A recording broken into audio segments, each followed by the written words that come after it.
მე არ მყავს ძმა.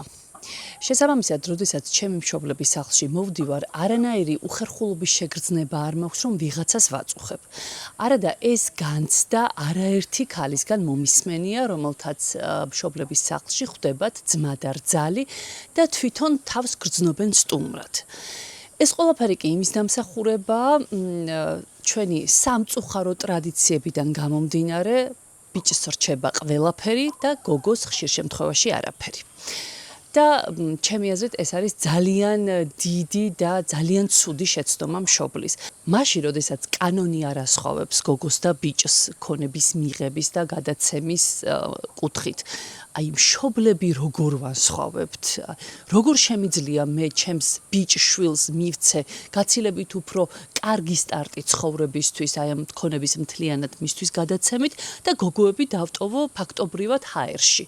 სამწუხაროდ ჩვენს პატრიარქალურ საზოგადოებაში ქალს უფრო მეტად ჭირდება მშობლების მხრიდან მხარდაჭერა, უფრო მეტად ჭირდება ფინანსურად გაძლიერება, ვიდრე ბიჭს.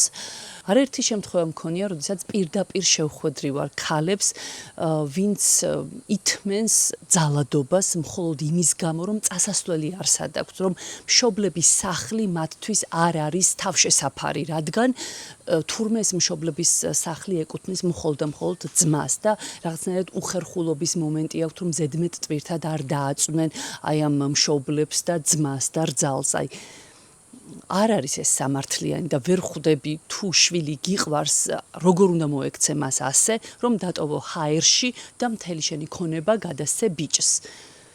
მაშინ, როდესაც გოგოს შეიძლება უფრო მეტად სჭირდებოდეს შენი მხარდაჭერა.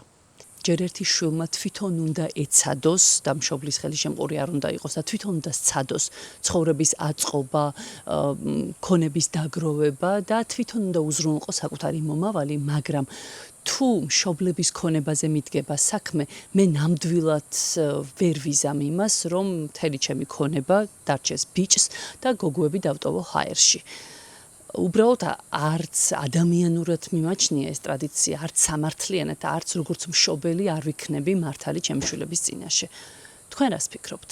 ძალიან გთხოვთ დამიკომენტარეთ, რას ფიქრობთ ამ ტრადიციასთან დაკავშირებით და აპირებთ თუ არა თქვენ დაარღვიოთ ეს ტრადიცია და თქვენს გოგო-შვილსაც სქესის მიუხედავად გაუნაწილოთ თქვენი ქონება და მისცეთ ზუსტად იმდენი, რამდენსაც აპირებთ, რომ ბიჭს დაუტოვოთ.